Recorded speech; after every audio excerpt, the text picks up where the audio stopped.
ओम नमो भगवते वासुदेवाय। चैत्र मास में आने वाला पाप मोचनी एकादशी व्रत 5 अप्रैल को मनाया जाएगा, जिसका पारण 6 अप्रैल को किया जाएगा। यह पाप मोचनी एकादशी का व्रत हर साल चैत्र माह के कृष्ण पक्ष की एकादशी तिथि को रखा जाता है। इसे चैत्र कृष्ण एकादशी व्रत भी कहते हैं। पौराणिक मान्यताओं के अनुसार जो भी पाप मोचनी एकादशी के दिन व्रत रखकर भगवान विष्णु की विधि विधान से पूजा करता है तथा व्रत सुनता है, रात्रि जागरण करता है और अगले दिन पारण कर दान देता है और व्रत को पूरा करता है, उस पर भगवान विष्णु की कृपा होती है। उसके सभी पाप मिट जाते हैं, जैसे कि इस एकादशी के नाम से ही प्रतीत हो रहा है।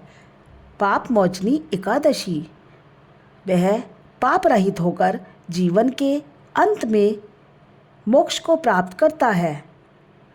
यूँ तो सभी एकादशियों के व्रत पापों को समाप्त करके अनंत पुण्य प्रदान करते हैं, परंतु चैत्र मास के कृष्ण पक्ष की इस एकादशी का व्रत तो जन्म जन्मांतरों के पापों को नष्ट कर देता है।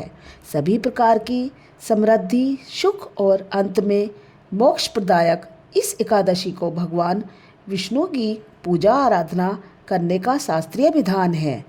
धर्मराज युधिष्ठिर कहने लगे, हे भगवान, आपने फाल्गुन शुक्ल एकादशी का महात्म्य बताया, अब कृपा करके बताइए कि चैत्र कृष्ण एकादशी का क्या नाम है, इसमें कौन से देवता की पूजा की जाती है और इसकी विधि क्या है।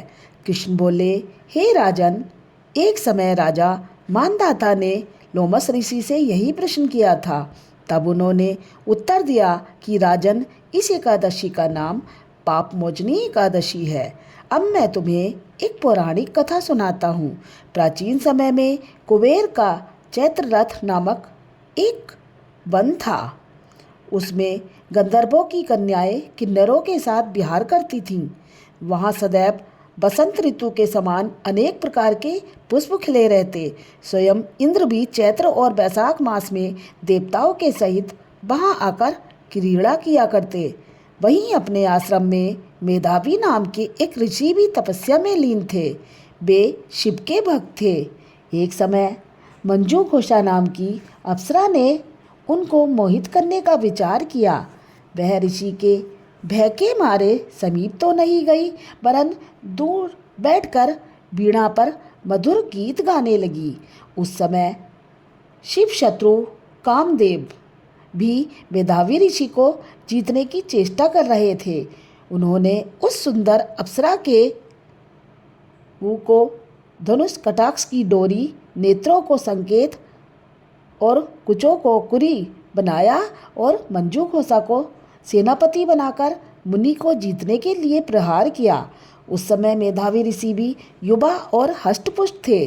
मंजू घोषा ब्रह्म तेज से युक्त कामदेव जैसे सुंदर ऋषि को देखकर उनकी सुंदरता पर मुग्ध हो गई और अपने गीत तथा नृत्य कला द्वारा हाव भाव दिखाकर मुनि को रिझाने लगी और काम से पीड़ित मुनि का आलिंगन करने लगी। इसके फलस्वरूप ऋषि मंजू घोषा के साथ रमण करने लगे और काम के इतने वशीभूत हो गए कि उन्हें दिन तथा रात्रि का कुछ भी विचार नहीं रहा।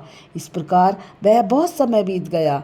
तब एक दिन मंजू घोषा कहने लगी, हे मुनि, बहुत समय बीत गया, अब मुझे स्वर्ग जाने की आज्ञा दीजिए। मुनि ने कहा, आज इसी संध्या तो आई हो, प्रातःकाल होने पर चली जाना। मुनि के ऐसे वचन सुनकर अप्सरा कुछ समय तक रुकी और अंत में उसने मुनि से फिर विदा मांगी तो मुनि कहने लगे, अभी तो कुछ भी समय नहीं हुआ, अभी तो कुछ देर और रुको। अप्सरा ने कहा, महाराज, आपकी रात तो बहुत लंबी है, आप सोचिए, मुझे यहाँ पर आए कई वर्ष बीत गए।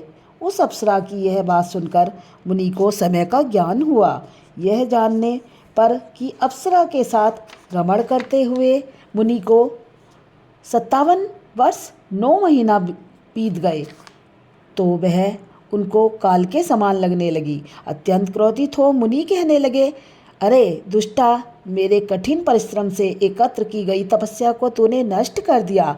तू महापापनी है। तुझे धिक्कार है। तूने मेरे साथ घात किया है, इसलिए तू मेरे श्राप से पिशाचनी हो जाएगी।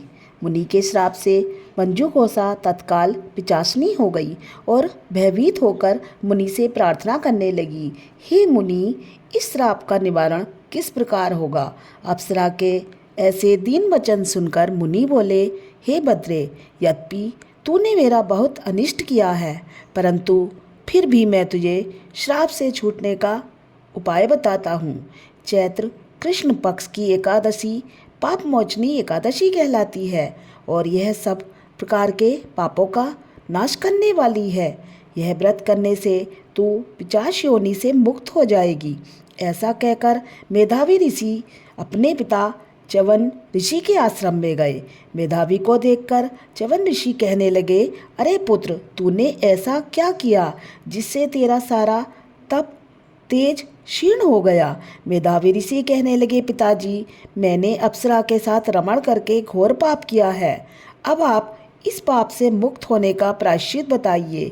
तब च्यवन्य ऋषि बोले, हे पुत्र, चैत्र मास के कृष्ण पक्ष की पापमोचनी एकादशी का व्रत करने से तुम्हारे सब पाप नष्ट हो जाएंगे, इसलिए तुम इस व्रत को करो। पिता की आज्ञा पाकर मेधावी ऋषि ने इस व्रत को किया, जिससे उनके सब पाप नष्ट हो गए। उधर मंजू घोषा भी व्रत के प्रभाव से पिशाच योनि से छूटकर दिव्य देह धारण करके स्वर्ग को चली गई। लोमस ऋषि कहने लगे, हे राजन, पाप मोचनी एकादशी को व्रत को करने से ब्रह्म हत्या आदि सब पाप नष्ट हो जाते हैं। जो इस कथा को पढ़ता या सुनता है उनको 1000 गोदान का फल प्राप्त होता है। ओम नमो भगवते वासुदेवाय।